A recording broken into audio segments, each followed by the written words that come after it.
The year was 2005.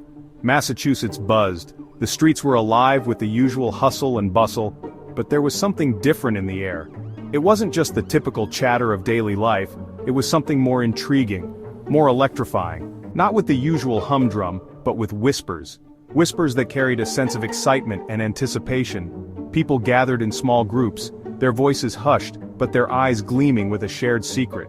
Whispers of a lottery, not just any lottery. This was the talk of the town, the subject on everyone's lips. It was the cash windfall lottery, a game that promised not just dreams, but a real chance at changing lives. This one, they said, you could beat. Unlike other lotteries where the odds seemed insurmountable, cash windfall had a unique twist that made it different. It was a game where strategy and timing could turn the tide in your favor. Cash windfall, it was called, a game promising jackpots for matching 6 numbers. But the real allure lay in its special feature. If no one hit the jackpot, the prize money didn't just disappear. Instead, it trickled down to those who matched fewer numbers. But here was the twist. If the jackpot went unclaimed, the prize money trickled down. This meant that even if you didn't hit the big one, you still stood a chance to win substantial amounts.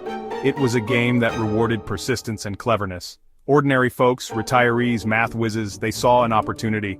It wasn't just about luck, it was about outsmarting the system.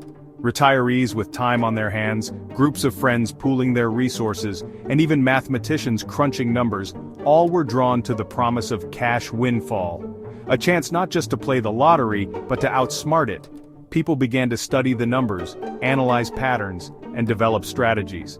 It was a game that turned ordinary citizens into strategists, each one hoping to crack the code and claim their share of the windfall. The whispers grew louder, and the excitement more palpable, as Massachusetts found itself in the grip of cash windfall fever. Word spread like wildfire, leaping from coffee shops to online forums. Conversations buzzed with excitement and curiosity. People huddled over their laptops, diving deep into discussions, trying to unravel the mystery. Online forums lit up with theories and speculations, each post adding fuel to the growing fire of intrigue. The rumor? Cash windfall wasn't random. Well, not entirely. Whispers suggested that there was a pattern, a flaw in the system that could be exploited. The idea that a lottery could be anything but random was tantalizing. It was a puzzle waiting to be solved, a secret hidden in plain sight. Its roll-down feature created predictable spikes in winnings. This meant that during certain periods the odds shifted, and the potential for winning increased. It was like a hidden treasure map, with the roll-down feature marking the X that promised riches. People began to pay close attention, tracking the patterns, hoping to catch the wave at just the right moment. Mathematicians, armed with algorithms and spreadsheets, crunched the numbers. They pored over data, looking for the telltale signs of the roll-down periods. With their expertise, they could predict when the spikes would occur, turning the lottery into a game of skill rather than chance. It was a fascinating blend of mathematics and luck, where knowledge became power. They discovered that buying tickets in bulk during specific roll-down periods dramatically increased the odds. It wasn't about a single ticket or a single draw, it was about volume and timing. By purchasing large quantities of tickets at the right moments, they could tilt the scales in their favor. It was a strategy that required investment and patience, but the potential rewards were immense. Not of winning the jackpot, but of scooping up a cascade of smaller yet substantial prizes. These smaller wins added up, creating a steady stream of income for those who mastered the system. It was a game of accumulation, where each small victory contributed to a larger success.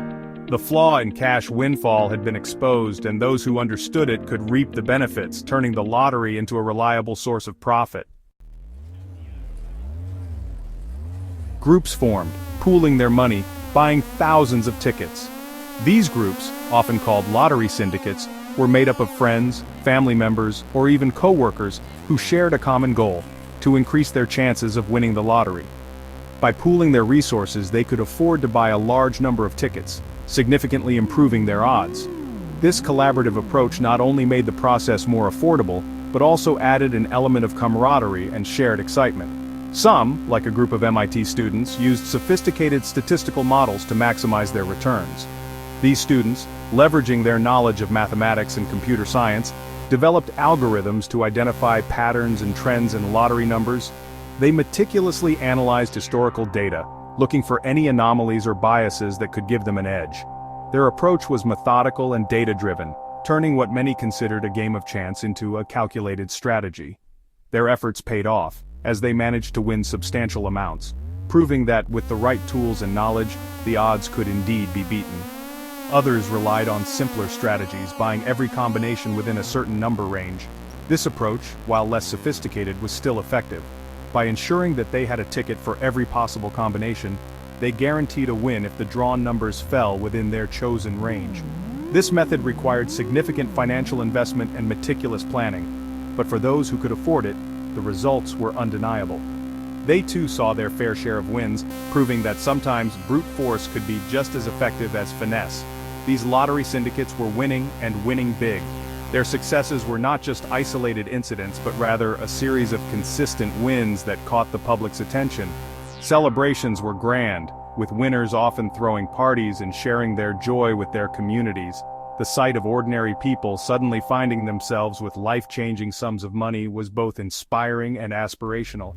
It showed that with the right strategy and a bit of luck, anyone could potentially hit the jackpot. Newspapers ran stories of ordinary people turned overnight millionaires. These stories were filled with tales of dreams coming true, of people paying off debts, buying homes, and securing their futures. The media coverage added to the allure of the lottery, painting it as a beacon of hope and possibility. Headlines screamed of the latest big win, and interviews with the winners often highlighted their humble beginnings and the transformative impact of their newfound wealth. These narratives captivated the public, fueling the desire to participate in the lottery and try their own luck. The public was captivated, some cheering on the ingenuity, others questioning the fairness. While many admired the clever strategies and celebrated the winners, there were also voices of dissent. Some argued that these methods undermined the spirit of the lottery, turning it from a game of chance into a game of strategy and resources. Debates ensued about the ethics of such approaches, with some calling for changes to the rules to level the playing field. Despite the controversy, one thing was clear. The lottery had become more than just a game. It was a phenomenon that sparked conversations and captured the imagination of millions. The scrutiny intensified. Politicians called for investigations. The media ran exposés questioning the ethics of exploiting a perceived loophole. Was it ingenuity or cheating? The debate raged. The Massachusetts State Lottery, facing mounting pressure, defended the game's integrity while simultaneously taking steps to address the unintended consequences. Rule changes were implemented, limiting bulk purchases and altering the roll-down mechanics. The era of the cash windfall loophole was over.